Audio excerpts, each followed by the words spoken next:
ನಮಸ್ಕಾರ ಎಲ್ಲರಿಗೂ. ಚಿತ್ರಲೋಕದ ಜೀವನ ಈ ಚಾನೆಲ್ಗೆ ನಿಮಗೆ ಸ್ವಾಗತ. ನಾನು ನಿಮಗೆ ಇವತ್ತು ನಮ್ಮ ಕನ್ನಡ ಸಿನಿಮಾದ ನಟ ಕಾಶಿನಾಥ್ ಅವರ ಬಗ್ಗೆ ಹೇಳುತ್ತೇನೆ. ಕನ್ನಡ ಚಿತ್ರರಂಗದಲ್ಲಿ ಹೊಸ ಆಲೋಚನೆಗಳು, ವಿಭಿನ್ನ ಕಥೆಗಳು ಮತ್ತು ಸಮಾಜದಲ್ಲಿ ಚರ್ಚೆಗೆ ಕಾರಣವಾಗುವ ವಿಷಯಗಳನ್ನು ಸಿನಿಮಾಗಳ ಮೂಲಕ ಪ್ರೇಕ್ಷಕರ ಮುಂದೆ ತಂದ ವ್ಯಕ್ತಿ ಎಂದರೆ ಕಾಶಿನಾಥ್ ಅವರು. ಕಾಶಿನಾಥ್ ಅವರು ನಟ, ನಿರ್ದೇಶಕ, ನಿರ್ಮಾಪಕ ಮತ್ತು ಕಥೆಗಾರ. ಇವರು ಹಲವಾರು ಮುಖಗಳನ್ನು ಹೊಂದಿದ್ದ ಅವರು ಕನ್ನಡ ಚಿತ್ರರಂಗದಲ್ಲಿ ವಿಶಿಷ್ಟ ಸ್ಥಾನವನ್ನು ಗಳಿಸಿದ್ದರು. ನಾವು ಇವತ್ತು ಅವರ ಜೀವನದ ಮತ್ತು ಸಿನಿಮಾ ಜೀವನದ ಬಗ್ಗೆ ತಿಳಿದುಕೊಳ್ಳೋಣ. ಕಾಶಿನಾಥ್ ಅವರ ಪೂರ್ಣ ಹೆಸರು ಕಾಶಿನಾಥ್ ಹತ್ವಾರ್. ಇವರು 1951 ಮೇ 8ರಂದು ಕರ್ನಾಟಕದ ಉಡುಪಿ ಜಿಲ್ಲೆಯ ಕುಂದಾಪುರದ ಸಮೀಪ ಮಾರ್ಕೋಡ್ ಎಂಬ ಗ್ರಾಮದಲ್ಲಿ ಜನಿಸಿದ್ದರು. ಇವರು ಮಧ್ಯಮ ವರ್ಗದ ಕುಟುಂಬದಲ್ಲಿ ಬೆಳೆದು ಬಂದವರು. ಬಾಲ್ಯದಿಂದಲೇ ಕಲೆಯ ಕಡೆ ವಿಶೇಷ ಆಸಕ್ತಿ ಹೊಂದಿದ್ದರು. ನಂತರ ಇವರ ಕುಟುಂಬ ಬೆಂಗಳೂರಿಗೆ ಸ್ಥಳಾಂತರವಾಯಿತು. ಇವರ ತಂದೆ ವ್ಯಾಪಾರಿಯಾಗಿದ್ದರು. ಕುಟುಂಬದಲ್ಲಿ ಶಿಸ್ತಿನ ವಾತಾವರಣವಿತ್ತು. ಆದರೆ ಕಾಶಿನಾಥ್ ಅವರು ಮನಸ್ಸು ಸದಾ ಏನಾದರೂ ಸಾಧನೆ ಮಾಡಬೇಕೆಂಬುದು ಅವರ ಮನಸ್ಸಾಗಿತ್ತು. ಅವರು ಬೆಂಗಳೂರಿನಲ್ಲೇ ಇದ್ದಾಗ ಅವರಿಗೆ ಸಿನಿಮಾ ಕಡೆ ಅವರ ಒಲವು ಮೂಡಿತ್ತು. ಅವರು ಕಾಲೇಜನ್ನು ಓದುತ್ತಿದ್ದಾಗಲೇ ಒಂದು ಶಾರ್ಟ್ ಫಿಲಿಂ ಮಾಡಿದ್ದರು ಎಂದು ಹೇಳಲಾಗಿದೆ.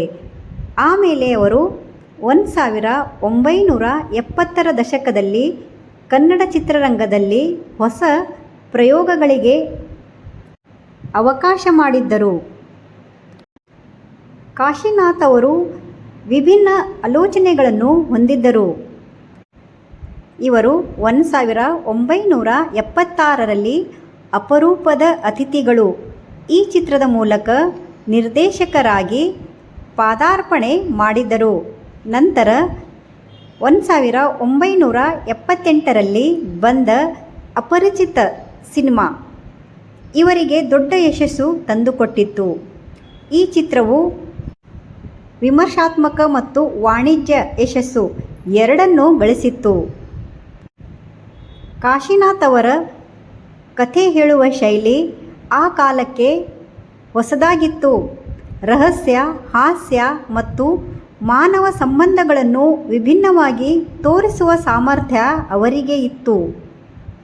ಇವರು ನಟನಾಗಿ ಯಶಸ್ಸು ಕಂಡ ಸಿನಿಮಾ 1984ರಲ್ಲಿ ಬಿಡುಗಡೆಯಾದ ಅನುಭವ ಚಿತ್ರದ ಮೂಲಕ ಕಾಶಿನಾಥ್ ನಟನಾಗಿ ದೊಡ್ಡ ಮಟ್ಟದಲ್ಲಿ ಗುರುತಿಸಿಕೊಂಡರು. ಈ ಚಿತ್ರ ಕನ್ನಡ ಸಿನಿಮಾದಲ್ಲಿ ಹೊಸ ಸಂಚಲನ ಮೂಡಿಸಿತ್ತು. ಸಮಾಜದಲ್ಲಿ ಚರ್ಚೆಗೆ ಒಳಪಡುವ ವಿಷಯಗಳನ್ನು ತೆರೆದ ಮನಸ್ಸಿನಿಂದ ಪ್ರಸ್ತುತ ಮಾಡಿದ್ದರು. ಈ ಸಿನಿಮಾ ಟೀಕೆಗೆ ಕೂಡ ಗುರಿಯಾಗಿತ್ತು. ಆದರೆ ಸಿನಿಮಾ ಭಾರೀ ಜನಪ್ರಿಯವಾಯಿತು. ಇವರಿಗೆ ಕೆಲವರು ಪೋಲಿ ನಿರ್ದೇಶಕ ಎಂದು ಹೇಳುತ್ತಿದ್ದರು. ನಂತರ ಇವರು ನಟಿಸಿದ ಅನೇಕ ಚಿತ್ರಗಳು ಯಶಸ್ಸು ಕಂಡವು. ಇವರ ಪ್ರಮುಖ ಚಿತ್ರಗಳು ಅನುಭವ, ಅವಳೇ ನನ್ನ ಹೆಂಡತಿ, ಅನಂತನ ಅವತಾರ, ಅಜಗಜಾಂತರ, ಅವನೇ ನನ್ನ ಗಂಡ, ಅನಾಮಿಕಾ, ಹೆಂಡತಿ ಎಂದರೆ ಹೀಗಿರಬೇಕು, ಹಾಗೆ ಮೀಸೆ ಹೊತ್ತ ಗಂಡನಿಗೆ ಡಿಮ್ಯಾಂಡ್ ಅಪ್ಪ ಡಿಮ್ಯಾಂಡ್.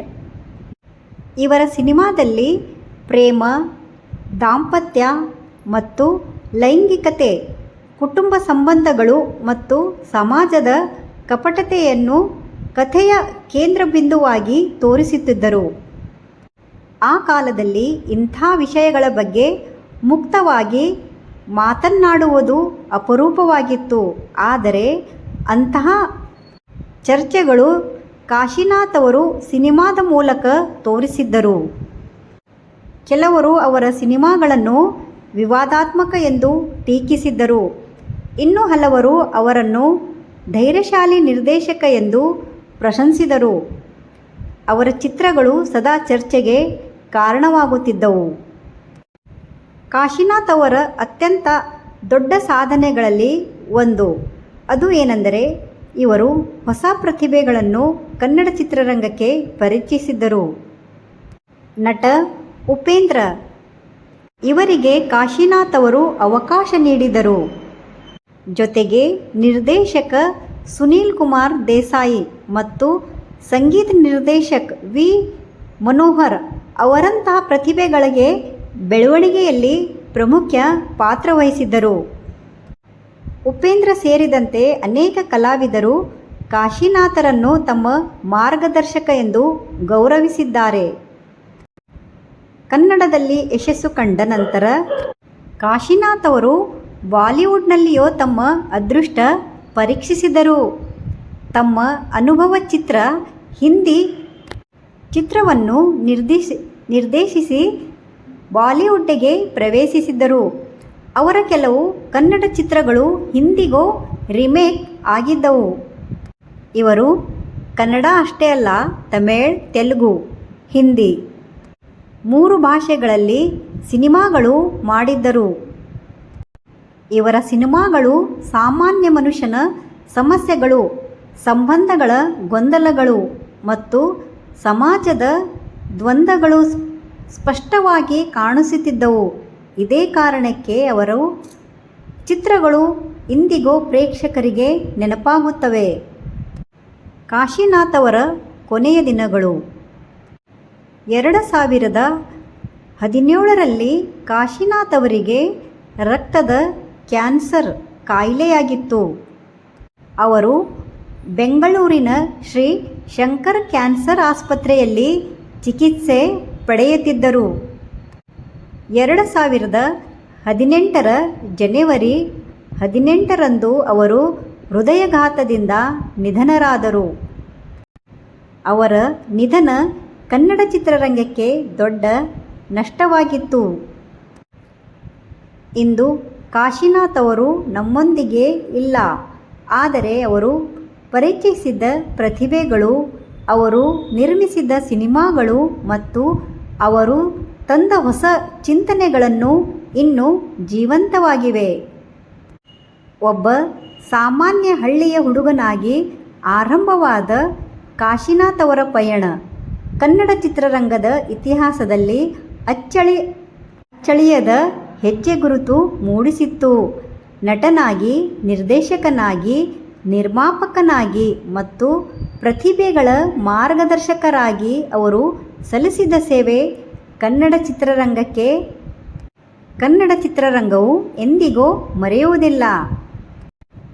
ಧನ್ಯವಾದ. ಈ ವಿಡಿಯೋ ನಿಮಗೆ ಇಷ್ಟವಾದಲ್ಲಿ ಲೈಕ್, ಶೇರ್, ಸಬ್ಸ್ಕ್ರೈಬ್ ಮಾಡಿ.